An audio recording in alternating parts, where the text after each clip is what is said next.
There you go. Now that we're fashionably late, I don't know. I don't know if Yeah. anybody's even here. I can't tell yet. I got my phone in front of me to look, see if anybody's there. I It don't. might develop an echo if you have it on. I'm not sure. I turned my volume off. Yeah, but we are live. There's three. I see. It shows three. That may be us three. Oh no. But Yeah, whoever the Pavola 188. yeah, he was in the chat. May not be anybody coming on. Uh, we'll see it in a minute. It'll get there. I think they're showing 7 now. It'll pick up. It's early. Fashionably late. Yeah. No, it was good. It was a good trip. Weather was gorgeous down there. That's for sure. Yeah. That honestly, that made me nervous. About 2 weeks out, especially this time of year, you never can tell um, Right. what you're going to get. Luckily, the rain came the last day that y'all were talking about being here, so that was that was good. It held off, and the temperatures were. I couldn't ask for a better 4 days. 3 days. We got 3 solid days of pumping in with the machine. Honestly, I think that worked good. The timing of that worked. If that had been a month ago, I'd have been a little nervous about having 3 days in a row. I'd have been talking to other people about putting us on their jobs. Right. But things have seemed to pick up this past month for sure. I know on the way back, the rain was really bad just north of, I forget where we turned off. Yeah, I like don't know. Oklahoma City was after that was pretty rough. Yeah, it was probably down 40, 45 miles an hour for like 20, 25 minutes on the interstate. I mean, you just couldn't see Yeah, trucks pulled over and people in the ditch and the median, and yeah. Wow. I know they're getting it in South Carolina now. Our son's there, and they've had rain. It's been raining all day in Charleston, and one of the vloggers my wife follows said that it's been pouring. I hadn't seen it pour like that in a while. Yeah. You mean she doesn't follow concrete pumping channels? She lets me handle that end of the deal.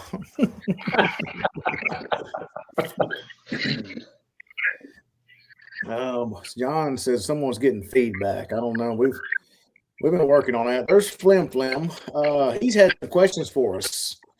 From a pump company point, what's the advantage of the Mud Demon versus the normal trailer pump? Right offhand, I can tell you that having the skid steer, you're able to go do other things with that skid steer versus the only thing I can do is operate that pump. When I'm done for the day, I go and I park it and I'm done. Versus if you own the skid steer, you'd have other options to go do things with it.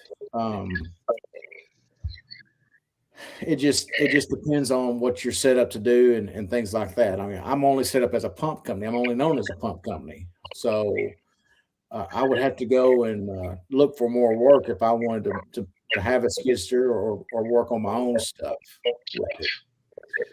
That's just really scratching the surface. As in the videos, you can see the convenience. In a couple of videos, you can see the convenience of being able to just have the skid steer and the pump parked in the front yard or in the front of the house and not have the truck and trailers and stuff all right there in front where it gets crowded sometimes. I mean, there's going to be both. So you just got to kind of have to pick what you like with it. So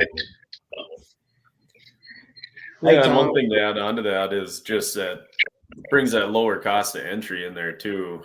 For the guys that already do have a skid steer, now that cost to start pumping is a lot lower than going out and buying a full-on trailer too. So.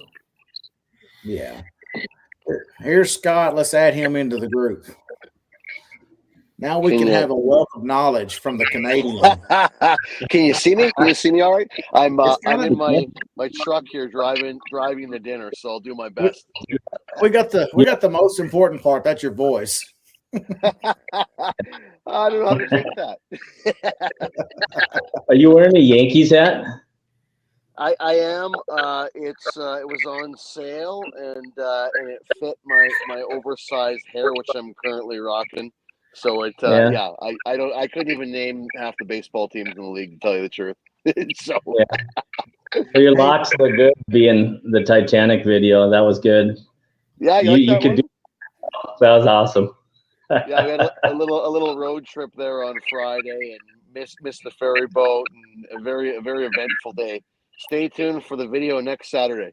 That was good. That'll be fun. Can y'all make sure y'all got your YouTube off? We're still getting a little bit of feedback. Just make sure the YouTube portion is off. That might help. Yeah, mine's already off. Yeah, I got mine's off. Yep. Okay, I'm on my AirPods here, so I don't think that would cause any feedback. I don't. It was before you, Scott. I think the comments were. Yeah, I'm gonna make sure I'm pretty sure I'm closed out. I don't know. That may just be just a connection issue. It may not be any portion of the YouTube. It may just be a connection issue or something. Who knows? Hey Max, how's it going? We got some locals in here that come stop by and see us. So Scott, I liked your write up in the comments. Seemed pretty legit. Seemed like you had some great points in the comments about the Mud Demon. I remember the Bobcat kind of version from years ago that I think was their own sort of one-off, and it was a little bit janky and never really caught on. And I think your guys' unit, because it's built on a proven pump, is definitely going to give it a huge advantage. I'm curious, what is the pressure rating, the output pressure, like actual concrete pressure on it? Yeah, 625 psi is what Schwing rates that pump kit at. So okay, so like from my experience with like a 3-inch hose, a decent slump, I think it would push easily 300 feet. Based on Schwing's charts, 5-inch slump will go on a rubber hose will go 300 feet through that. So okay, and how many gallons per minute is the hydraulic flow, the minimum requirement for it? You could do it on. Go ahead. Yeah, there's no real minimum. To get the max 30 gallons per minute will give you the 30 yards per hour concrete output. But as you go down from there, you're just going to get less concrete out. So, I mean, a lot of low flow machines now are like 24 gallons per minute.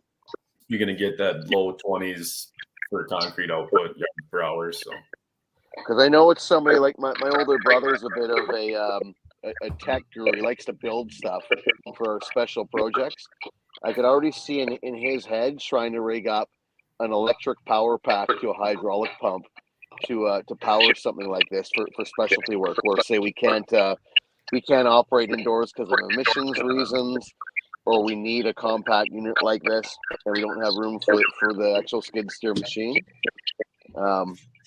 It'd be interesting to know what kind of horsepower it would take to drive that. Like something like that. There's a customer here back home that on our place that doing work inside like turkey barns and stuff like that, right? And he can't have anything internal combustion at all, right? It all has to be electric. Okay. Right? So doing anything internally like that, you could run a power pack, right? Now I don't know what the electric component or anything like that would be, other than the gallons per minute, and try to hold that 3,000 3,500 psi. Right. Yeah, it seems like there would definitely be some options or opportunities for growth, and like I think just for specific applications, there's definitely some promise for this thing from what I've seen of it so far, what I can see. I guess the big question, and it's probably been asked a ton of times in the comments, and maybe I missed it if it's been answered. What's the pricing point roughly? So right now we're looking at a retail of 50,000. So Okay. that gets you the pump, our Schwing's warranty for a year, our warranty for a year on any of the other components on it. Right. So it's very that's competitive. Yeah, and that's what we're trying to be to where, to something else that's out there. We can't really compare it to the other skid pumps that are out there because they're not really concrete pumps, right? Right. The only one that's even close to us is the Bobcat version. And like we had mentioned, we were talking about this before live, that they've changed some of their stuff now to where it's a lot closer to what ours is. So okay. But Because I'm just thinking like pre-COVID, pre-Tier 4 emissions, you could still buy a powered trailer pump, diesel powered trailer pump for 60 grand for one of the reputable brands. I think, to my knowledge, the least expensive trailer pump you could buy now from a reputable brand it's got to be close to $100K. So if this thing's coming in at 50 for somebody that's not going to use it every day of the week, it's got a huge advantage. Yeah, and that's hard to get it across. This covers such a broad range of people, right? You hit it in a couple of your other comments in the other videos, right? It's for, it's not necessarily to replace your guy that's going out pumping with a trailer pump 2 or 3 jobs a day, 4 or 5 days a week, right? If, depending on the yardage that they're trying to do, what they're doing, if they have a skid steer and a trailer to move it already, then maybe, right? But not if they're, but it's for the contractors, the guys that are doing it twice a week, or they're doing their own pours, or they're, right? That's really what it's there for. Yeah, I'm thinking all the a lot of the landscaping guys that we work for. And a lot of them, honestly, they're for a pumping company, they can be tough to service because there's a lot of scheduling changes and whatnot. So I'm betting on there, and they probably have trouble getting a pump when they want to pump. So there's probably value in that, just to have something like this so that they can kind of create their own schedule to an extent. Yeah, having that versatility to pump when, a year and a half ago when you couldn't get cement, it was, you were at the mercy of the pumper's schedule, and that was it. And if you didn't get it, when do you next get it, right?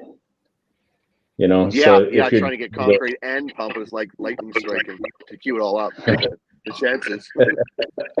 Right. And then if it rained, then you're out when, right? That's the tough part is, so this gives them that versatility to still continue that job or get that job done, or maybe in smaller sections, to, instead of trying to wait. Right. I think it's, yeah. I got to thinking about that, and I wish I'd have thought about it when we came here. I've got a low boy trailer. It's a bumper pull. I wish we'd have put that on there and fitted it with it. I think you might be able to get those. You may not be able to pull off 3 jobs a day, but I think you might pull off those 2 jobs a day if you were able to get on the low boy and not have to be backing it off and on. And it's right. Hopper low enough and all that. For the people that, if you have that smaller that lower trailer, you have a smaller skid steer that, that's your 75 horse machine, right? That still has high flow, those are out there. There's a lot of guys that have them, especially landscapers or anything else. Cause if they're running a Harley rake or a sweeper or something, they've got that machine already. Yeah. Right. So they have that ability just to leave it on the trailer, no different than a trailer pump. Yeah. Yeah. So it's not. And depending where you're at too, like up here, I mean, to get across town here is, 10, 15 minutes, not half hour here and there, like other places too. But. Yeah. Right. Yeah. Right. I like the fact that the pressure is right around 600 psi because somebody who's maybe new to pumping or just getting into it, it's safer. I mean, you can still do damage with 600 psi. Don't get me wrong, but it's a lot better than the guy running around there with a 12, 13, 1400 psi machine who's just getting his feet wet in the business. So I actually kind of like that for a machine like this, and perhaps the target demographic for it. It's probably an advantage that it's not putting out huge pressure, in my opinion. Yeah. I mean that the video we posted this morning, that I think that really showed. We had a tighter mix with it. That was having to actually sit up there with a hoe and drag the concrete down the chute to get it in the machine. So that showed that aspect. And I think you were saying we were up around what 2,600, 2,400. Yeah, 2,400 on the accumulator side. So yeah. And what's the max hydraulic pressure on that unit? Hydraulic pressure to get that 625 is 2,500 psi. So okay. Yeah. So yeah, we were able to get that. Of course, I even said in the video we were able to add. Got some water on it and brought it down about 500, and got it. But even at that, there wasn't a lot of hose whip. The machine didn't seem like it bogged down any at all on the motor side of the skid steer. I was listening for that part of it, and that was something else that I was really surprised at how quiet it was around there running the machine. I wasn't used to that. And that was nice. I wish we could have plugged. I know that sounds bad, but I'd like to hear the sounds that it's going to make with a plug and see how it would react to a plug. But sometimes when you're good, you're just good. I mean, it's just the way it is. I can come down with some 2-inch hose and we can make that happen real quick.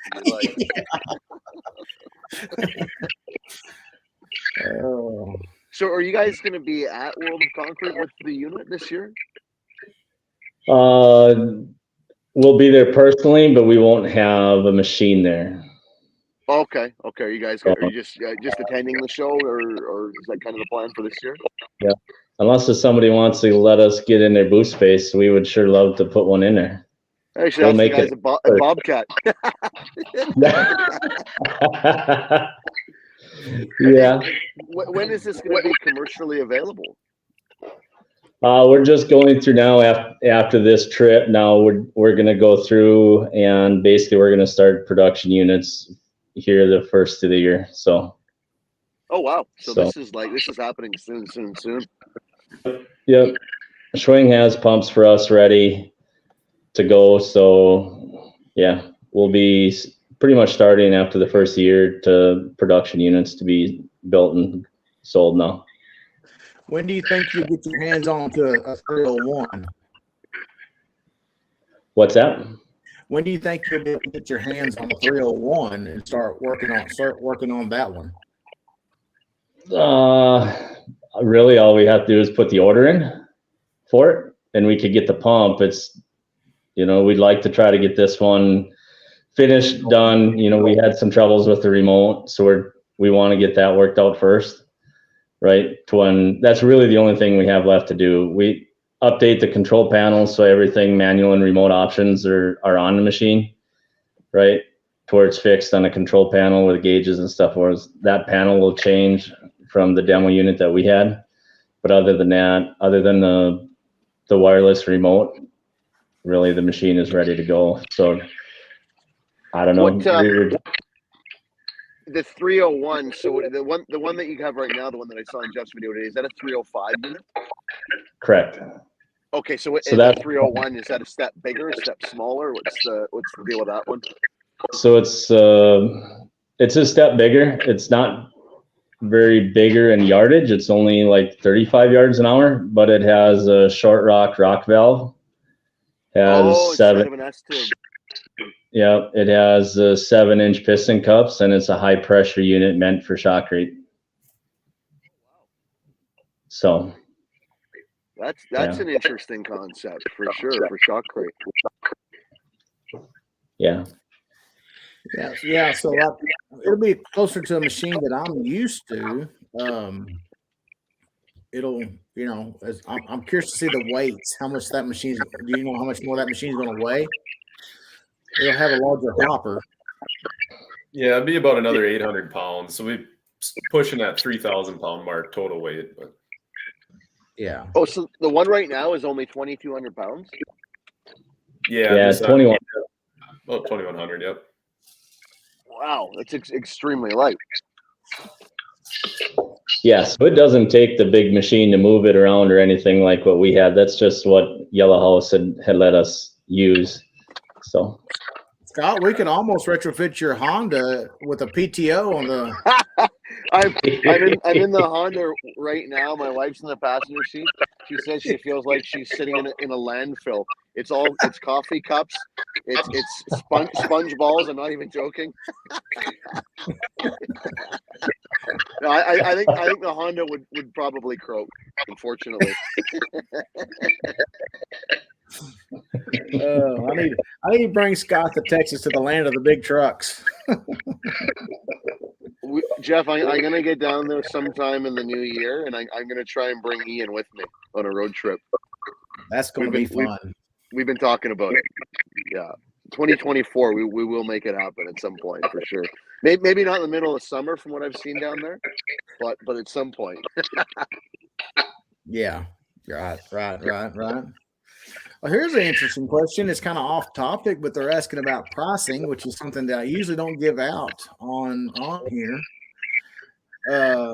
But he's asking how much exactly should one price of a 40-meter boom pump per hour, per cubic yard, for travel?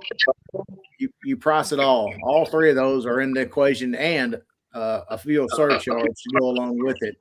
So, my fuel surcharge is 10%. I'm $3 a yard per an hour. I do charge a yard or an hourly rate, but there is a 4-hour minimum. Just a little over $200 an hour is what I'm charging. So, yeah, we're similar, I think, to you, Jeff. I mean, obviously we're in Canadian dollars, but in today's rates with a 40-meter boom pump, we're not really pumping anything for less, depending on the area. 12 to $1,500 to show up and pump one load of concrete is kind of where we're at. And even that, the margins are they're not great. I will say, without getting into detail, our line pumps from a business standpoint make a whole lot more sense than the boom pumps do. Oh yeah, 100%. Yeah, without getting into the nitty gritty of it, I mean, you get it's a little more physical for sure, dragging that hose around. But yeah, from a business perspective, line pumps are they make me happy. Oh yeah. I mean, your labor. I mean, you have a lot more labor into a line pump. But when people ask the difference of running, how I like to put it is, when I run my line pump, when I'm done at the end of the day, I'm physically tired from dragging hoses, from all that aspect of it. When I run a boom pump for the day, I'm mentally tired at the end of the day. Yeah. You use your brain running the boom pump. You use your back to run a line pump. Absolutely. And the boom's got this, there's the stress factor involved. Your worst day on a line pump breaks down, you dump the hopper, you drain the hoses, you rinse it out, shift the S-tube over by hand if you have to, rinse the barrels out, it's done. Worry about it later. Boom pump, whole another can of worms. So Absolutely. So yeah, there's not that's just the way it is. But as far as that goes, but as far as your charges go, I mean, you need to get every bit you can and then some. Is what it boils down to. There's always going to be somebody cheaper, and probably more than likely somebody's going to be higher. So just figure out what you got going on in your area and adjust accordingly to what you can stand. And what. Well, Jeff, you and I had this conversation the other day. There's this fantasy that everybody's going to pump 3 or 4 jobs a day, 5-6 days a week. We base our business on 6.5 billable hours a day, 4 days a week. And we're in a market here where our winters don't get too bad, so we pretty much work all year. Anything on top of that to us is bonus, is fantastic. Anything less, well, the economy is probably not doing positive things. But yeah, we find 6.5 hours, 4 days a week is kind of, when you're running the numbers and your costs and you know what you need to charge to make money. That's kind of what we go with, and it works. It seems to you know, to kind of pan out at the end of the year, or so far it has anyhow. So. Right. Yeah, that's it. I mean, because you know, I hope for a full schedule every week. You know, that's my wish. But it does not happen. You know, of course we set Friday. It rained all day Friday, so there's your 4 days for all of them. So, and then the trailer didn't go out on Thursday, so the trailer went 3 days, and then the boom pump went 4 days. So that was still a good strong week. October, November weren't great months for us, but things seem to be picking up, turning around. We've got a full schedule this week already. Christmas can flip on that a little bit because I think guys are taking off next week a lot, so we may be not doing much next week, but making and editing videos. Right. Yeah.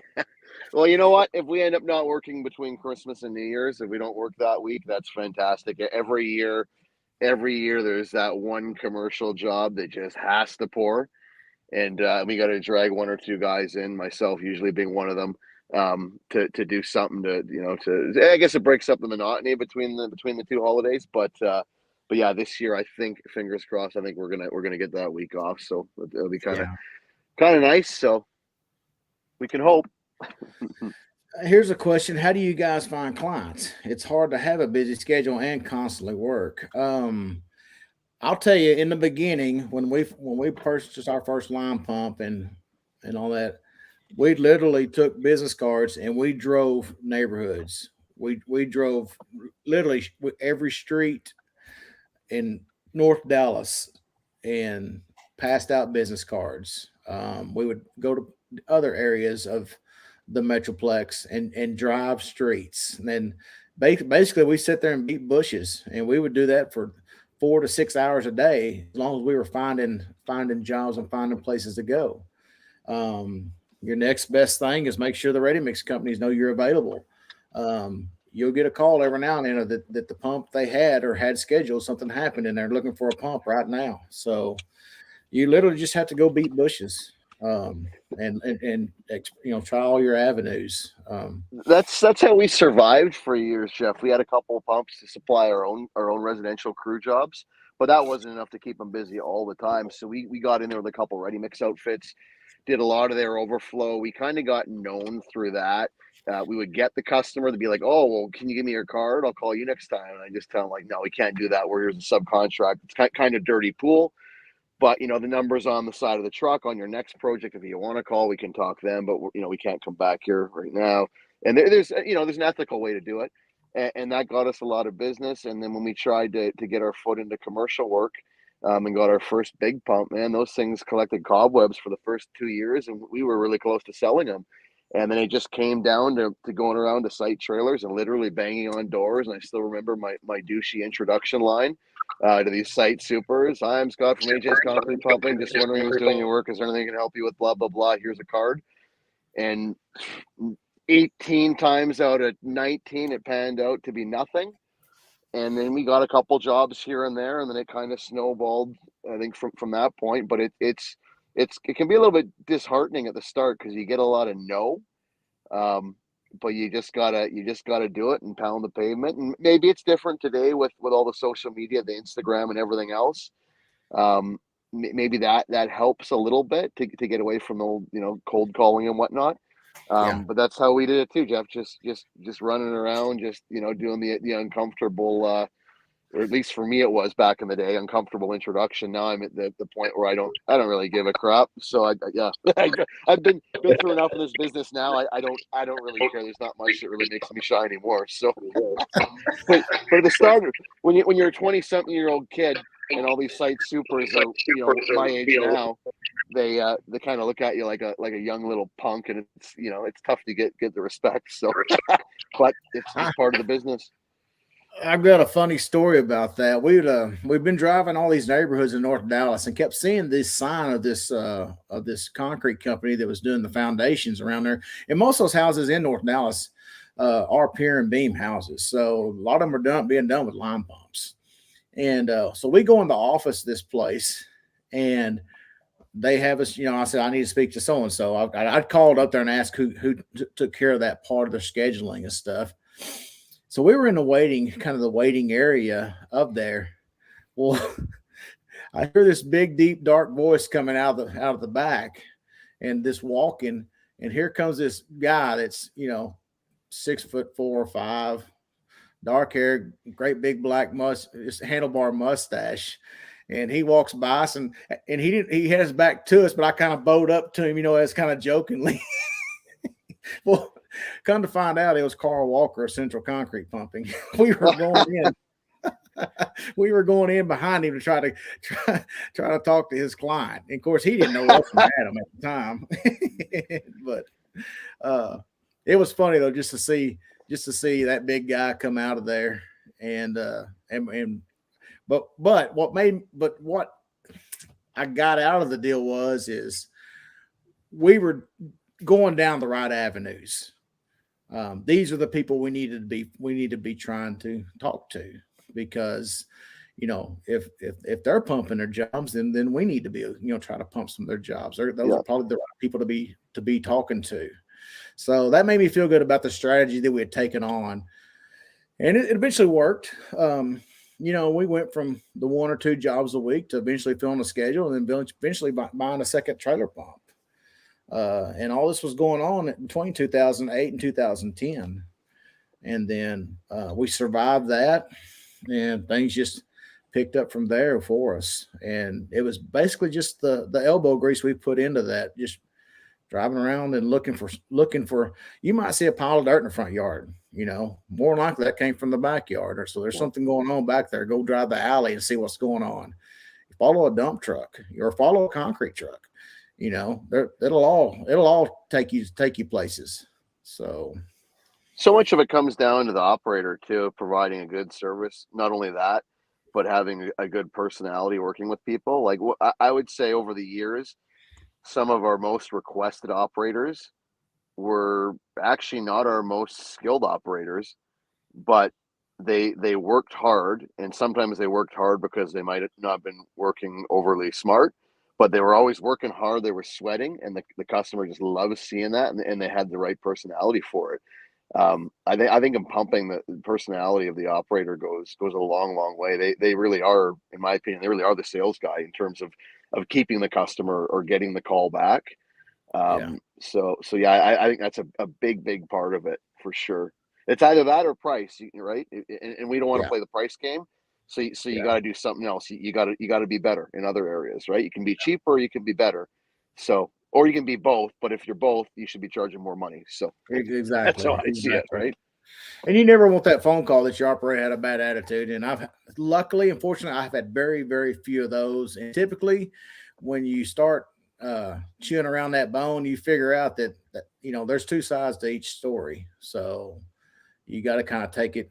And unfortunately, sometimes you got to say, man, I'll talk to the guy, even though your guy was in the right, and go wrong. I have defended my guys. I have had to do that, and it might have costed me. It may have costed me some jobs, but you know what? If my guys had done what or doing what they're supposed to do, I'm going to back them 100%, and I'll let the cards lay like they lay. It's just the way it is. But if we did everything the customers wanted us to, or some of these customers, we would have a lot more incidents than we do. So it's like you said, you got to support your guys. Ultimately, it's the operator's decision. And usually when they say no, they're gonna be the bad guy most of the time, and it just is what it is. And like you said, Jeff, there's two sides to the story, and it really is, that part of really is, it's just part of the business, right? So what are you gonna do? I've been on those job sites where I've gone above and beyond, and I thought the pour was like perfect and one of the best pours I've done all year. And then they still complain about something. Oh, there was a shovel full of concrete on the ground. Don't you guys take that away? Like there's always that customer, right? Oh yeah. So, and over the Oh, years in our town, everybody gets to know everybody, and we kind of, I wouldn't say we pick and choose who we work for, but we definitely prioritize for sure. So, you can, once you put your time in and you get a little bit more established, then, things can get easier on that end. So yeah, just kind of, once again, it's the nature of the biz. So Sure. Well, back to the line pump. I mean, so what a lot of these guys don't know is we've only showed them basically a third of what y'all had to offer with this. And hopefully if they'll go to, and I'll put it in once we're done here, I'll go in and put it in the description, a link to y'all's website. But these guys have also built a placing boom to go along with the line pump that's also runs off the skid steer hydraulics. Where are y'all in that process of getting that out? So that's actually what we started with. We started with building a placing boom, a mini pumper for the skid steer with a placing boom. And so we built several of them. We've been running them this fall, and now we're in the process of going through the safety audit for the CPMA on it. That's where we're at right now. That's a big step, because once you achieve that, there's still boom pump manufacturers out there that don't have that. So honestly, and is that attached to the skid steer to the point where you could actually move it around site mid pour with the skid steer? Yes, you could. Yes. So the boom itself does require, if you have the pump option, does require a large skid steer because it weighs at 4,000 pounds. It's heavy. And what's the reach on the boom? The hard stick is 28 feet and a 10-foot tip hose. Okay. So you're roughly 35-foot reach out comfortably, 35 feet at a 180-degree swing as you slew left to right. And you're able easily to move it with the skid steer in real time. Do you have to empty the concrete out of it or anything, or you just hit forward and back with the machine and go where you want to go? Takes just a couple minutes basically. So it's a 4-section boom that folds up. You fold it up to you and you turn it to the right. So that basically brings the weight of the boom closer to the machine. Yeah. When it's full, that gives you the lifting capacity closer to the machine, and you just pick it up, go to the next spot, set it back down, set your outriggers again, and unfold and go again. Wow. So as long as, and that hopper is low to the ground as well. So it allows the trucks to give you another chute or run 2 chutes on their truck and still be able to hit the pump. So, and are you testing that one with Jeff as well, or is it just the Mud Demon for this particular stint? We had just done the line pump with Jeff. So as soon as we get basically go through the audit of the updated changes on the boom, the placer is probably will be the next one to go out. Okay. More because we see more interest from that from guys like you guys, right? They want to hook their idea on pricing on that one. Very ballpark. With the pump, it's 85. With the pump. Wow. With the pump. Okay. So we had an 18-meter spider boom, not track mounted. We sold it after about a year because it was a giant pain in the ass trying to move it around. We had to load it on a trailer with a crane, unload it with a crane, split it into 2 or 3 pieces to lift it with a crane on site. Had it been track mounted, we would probably still have it. So, and it was a lot more than 30, 40, 50 grand. It was about double that is what it cost. but you'll have it as an option of just the boom itself. You don't have to buy the pump. You can just buy the boom plater itself, correct? Correct. Yeah, we're gonna So offer it both ways, on the pump or standalone. Yep. So what would the weight be if it was just standalone? It's gonna be that 1,500 pounds. Okay. And is that like a 4-inch boom pipe on it then? Is that kind of what the plan? 3-inch steel line on the boom. Yep. Okay. Yeah, that's very, very intriguing as well. I think you guys are on the right track with some of this stuff. It kind of hits all the things that I wish the Bobcat unit had, the things that I wish some of the spider booms had. Yeah, I think you fit into a niche market that really nobody else is really focused on specifically.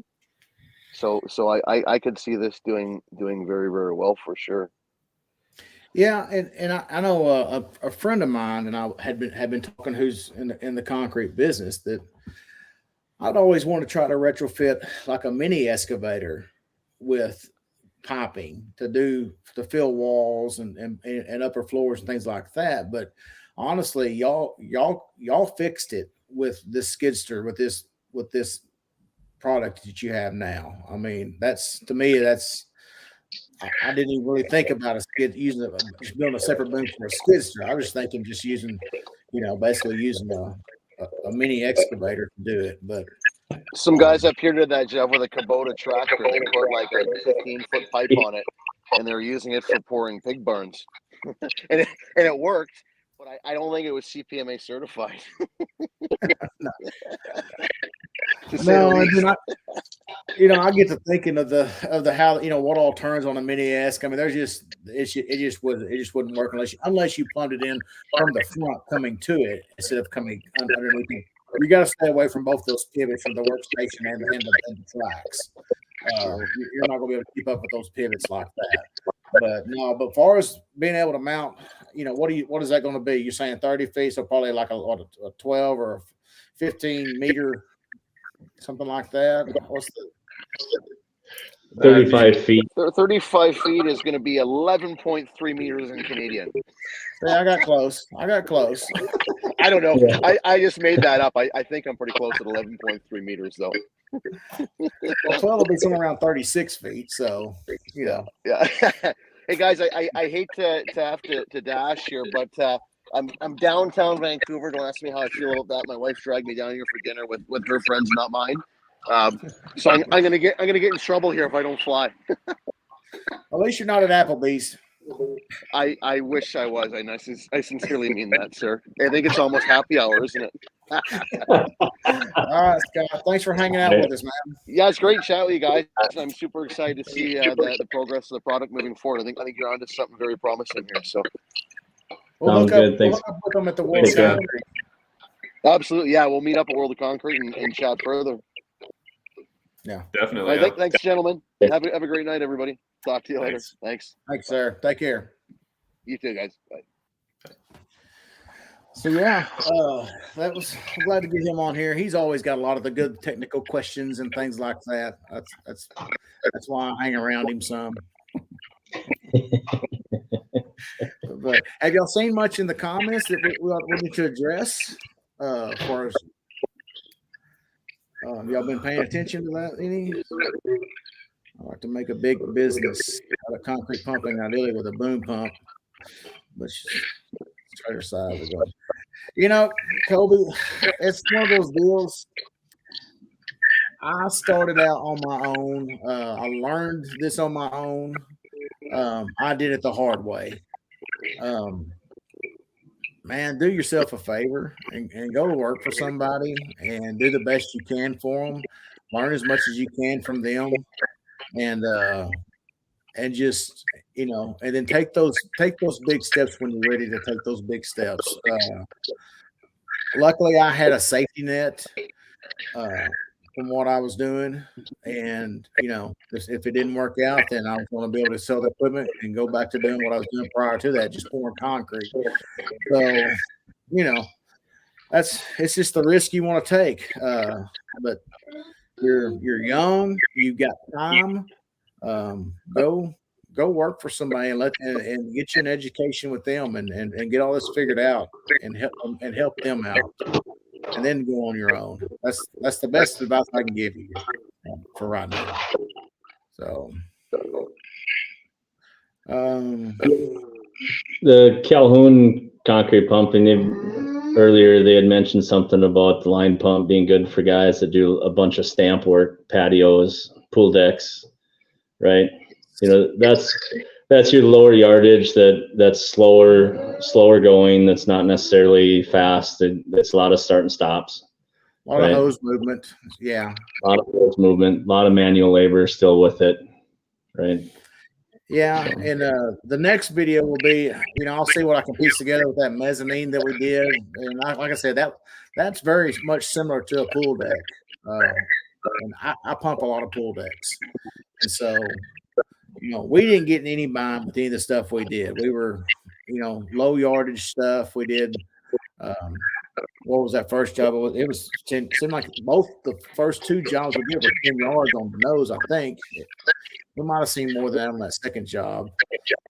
And then the third job we saw, which was posted today, actually, that was that 20 yards on that job also, I think. I can't remember. I know they were short. They weren't short. We were right on. We used every bit of the concrete we had in the pump to finish that job. Yeah, the second job with the decorative that you had already went through the day before, a couple days prior, that one was like 14 or 15 yards. Right. So, but it was a lot of hose movement, right? And they had a lot of guys too, but it's still a lot of hose movement, and it was still a lot of start and stop. Yeah. Right. That's the one where that job right there would be ideal for your placement boom, with all that intricate work they were doing and the stuff that they previously poured. I mean, that job was ideal. I wish we had it for that job. It would have really shown what it was used for, could have been good for. Right. I don't know. Just kind of scroll and see if we missed anybody. I'll tell you one thing about these lives. I mean, we get a lot of good guys in here that have a lot of experience and ask a lot of questions and make a lot of good statements. I'm really happy with having that kind of guys watching these lives. But so after the time we spent together, what changes are y'all looking to do, or are there any adjustments? What do y'all? Yeah. So there's some things that we've been looking at even prior to going down there. Some of it is indicator lights on the side to be able to look from either side that shows, that's lit up. If it's, in forward or reverse, is it on? Is the agitator on? Just you don't have to be there. We were using a separate flow control for the manual side. That will all be on that instrument panel, so to speak. And that'll all be able to be controlled there. So you can do either manual option at the pump, like what you do on your trailer pump, or you can switch that to just remote and run remotely. But either way, no matter which one you have, all your indicator lights would still come on. So you physically can see it even in a low light, like early morning starts or something, especially now, when it starts, it doesn't get dark or light until, down there by you, it was 7:30 or whatever, till it was light. Right. That's the biggest thing. So, we've talked different things of, different options if somebody wanted to put on one of the machines. We don't, we talked about a lid. Is a lid really important on a line pump machine? The lid doesn't protect the machine from getting spatter on it, not with the placement that it's at, so. It might have helped on one situation we came across. It would have slowed it down some, yes. That'll be on an upcoming video. That can with your guy with the chute just dumping it on the street. You're right. That was that's along the lines of that pretty much. Right. Yeah. But no, I'm honestly, I was very impressed with the machine. I liked the versatility that we were able to have with it on the skid steer. You know, the very first job, we were able to get right up to the job site with it and keep the concrete truck off of the concrete and leave him on asphalt with it. And then the third job we did, we were basically able to do the same thing.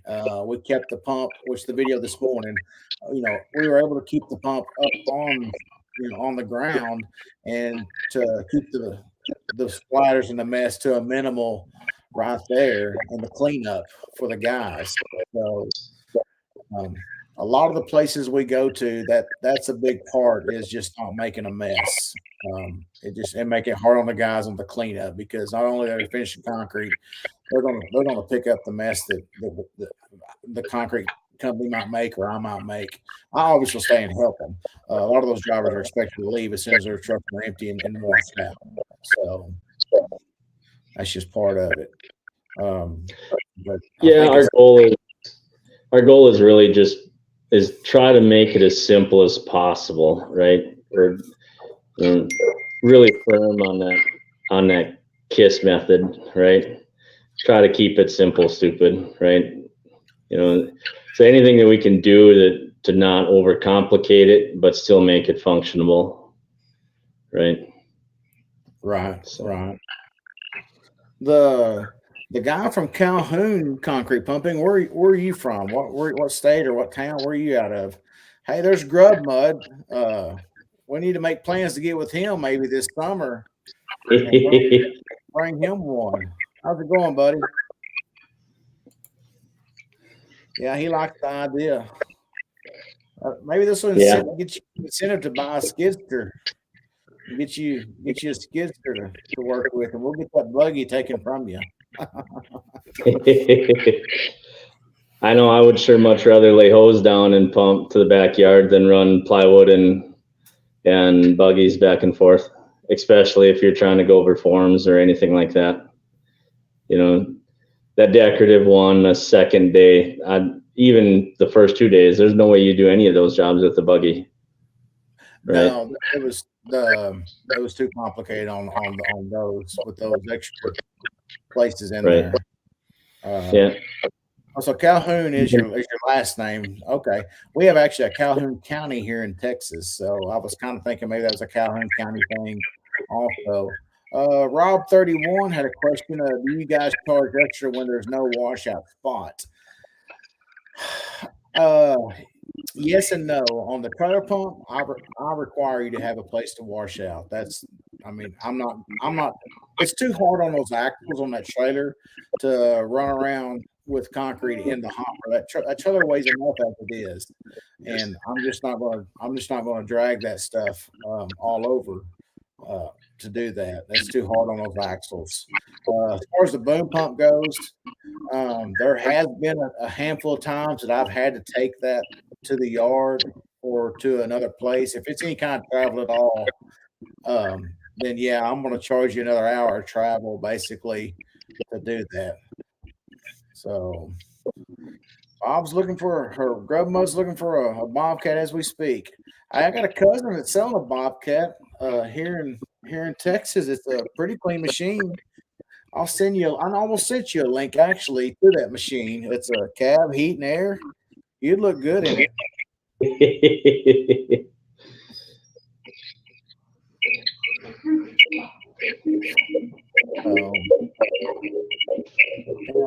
Some of that stuff with the clean out and that, even like for our machine, you know, we've looked at, you know, possibility of making like a stand that you could disconnect it, set it on top, disconnect it, and basically when you open up that chute, you know, the hopper on the bottom, that it would drain into a trough underneath, you know, that would have a self-contained water and a spoil side, right? So it allow you to do a clean out on site, you know, because that's really what it comes down to, is making it user friendly, right? And some of those things are having water on hand, having air, you know, and not every job you go to is going to have it. It's not, right? You're right.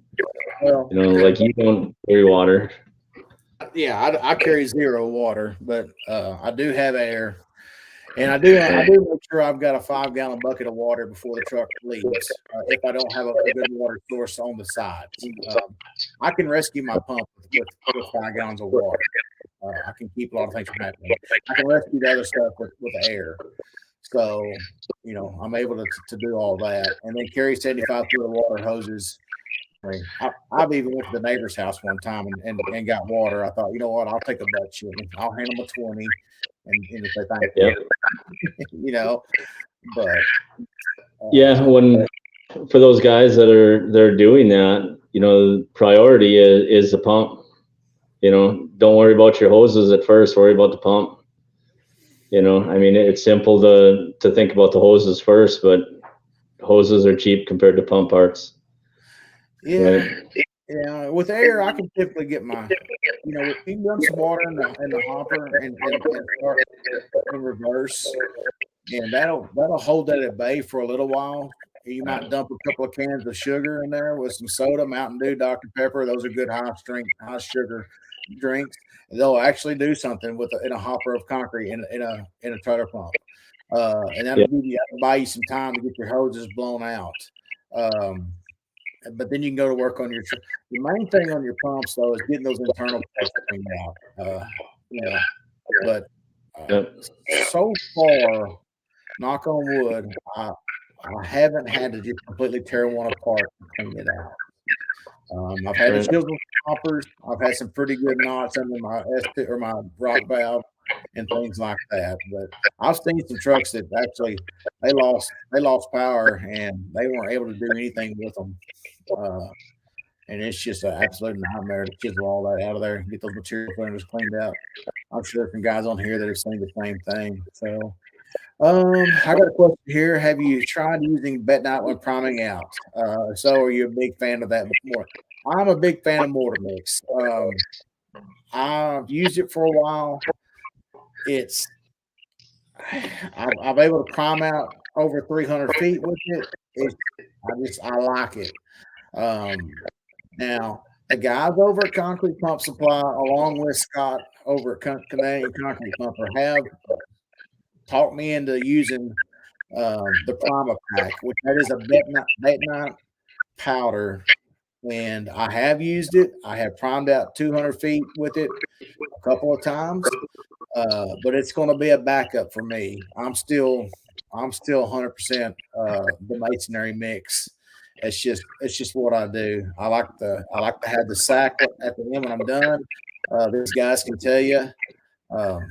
I'm able to clean hoses out with that sack and keep on rolling. So I'm not worried about losing a $15, $20 ball on every job. I got a motor sack that I can soak in water and use that to clean these hoses out. So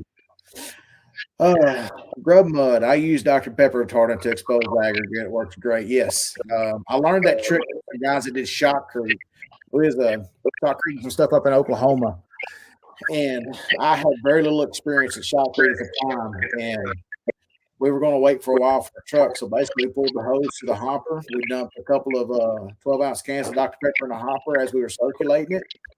And once the truck got there, they blew that over on the side. And then once they felt like they had good mud, we went back to Shotcrete on the side of the road that they were trying to keep the erosion down on. So. Someone told me to never use sugar in the hopper because it will mess up cups. I've never heard that. That's crazy. Still, the main thing is just main thing is where that concrete's going once you add the sugar to it.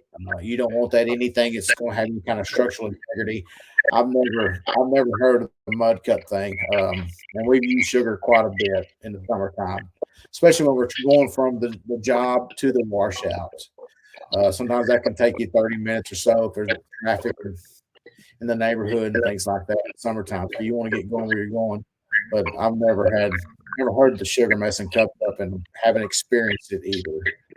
So, and that's something when y'all start getting close to the summer, y'all might think about keeping with y'all when you're trying some stuff out with those pumps, is making sure, especially the more, if say you lay out 200 foot of hose or 150 at the yard and you're circulating that concrete and pumping with the pump, that mud's getting warm. So the longer you're sitting there in that hose and you're pumping it through that system, it's getting more agitated and it's wanting to try to set up. So you can always add that Mountain Dew or that Dr. Pepper to it to keep that from happening. That'll help you out if you need to clean out or something on that. I meant to send y'all with some Primapack. I had a case of it in the truck from Concrete Pump Supply, so it wouldn't hurt y'all to try it. We've had our luck with slick packs and stuff, and we would agree. I think the motor mix is just a tried and true. Like you said before, there's more positives to it than the Primapack. Have you had to prime out twice because the cement mixer took forever? In the summertime, if it's going to be an extended delay on the trucks, I've actually cleaned out and had to prime out again. Yes, I have. As far as while the truck is sitting there, no, I just primed out once. So grub mud ass, so you can pump the washout back into the truck on a hook. Yes, you can. We've had that in a discussion before. I have not mastered the washout hook myself. I seem to tend to fan pack in my valve or at the elbows, but I don't carry a washout hook. I don't have one yet. I'd like to get one, but I just basically feed a section of hose up into the back of the truck and just pump what I can back into it, and then trying to get a little water through it, but usually I end up just rock or sand packing just outside the valve. So it never works out well for me, except getting rid of a hopper full of concrete. The customer don't have to dispose of it. So, and some companies have policies against it. I've only experienced one company, but other than that. Well, guys, I don't know. It's been an hour. Have y'all got anything else you want to throw out there? Or? If anybody's got any questions, just get online, shoot us an email on the website, right? So that's been attached several times to your videos. So yeah, and then once we get this closed out, look in the description. I'll put the link to y'all website, to the Mud Demon website, and get y'all out that. And y'all will be surprised to see the brochure for the boom coming up, and hopefully we can get y'all back to Texas, get the boom together, and we'll do this again. Yeah, hopefully this spring we'll have that thing ready to go. So. Yep. And then, of course, maybe we can go to Indiana on the way back and go see Grub Mud, and we'll let him park that Georgia buggy, and we'll pump a couple of them patios for him or something. Let him drag some hose around. Yeah. As long as we don't have the buggy. Right. He can sell that buggy. So. Thank you, guys. I enjoyed having you in Texas. We had a good time while y'all were here. Y'all were fun to work with. And anytime y'all need something, reach out to me. I'll be available. And if y'all have any questions, just let me know.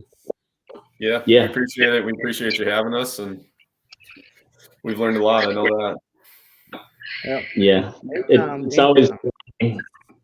It's always fun meeting you guys, seeing how different guys do different things, but different processes. It's so much to learn, even if we haven't been doing it long at all. We're not pumpers by any means, but just being in the process, the baptism by fire, like the young man earlier in the comments, trying to start it out on his own,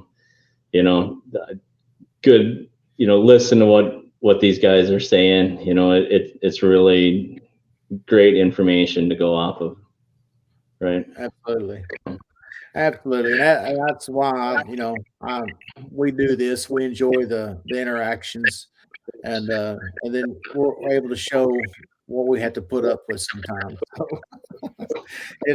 it's a lot of fun. But anyway, thank you guys. Y'all have a good night, and y'all stay safe, stay hydrated, and don't forget that we're gonna put a link in the description of this once it gets up and going. And if y'all have any questions or anything like that, or interest in buying it, y'all go to their website and contact Matt. And I don't know if Jared's website has an email on it or not, but he's good at answering questions also. So hopefully we can get this thing going for y'all. Sounds good. Thank you again for the time. You bet. You bet. Y'all have a good night.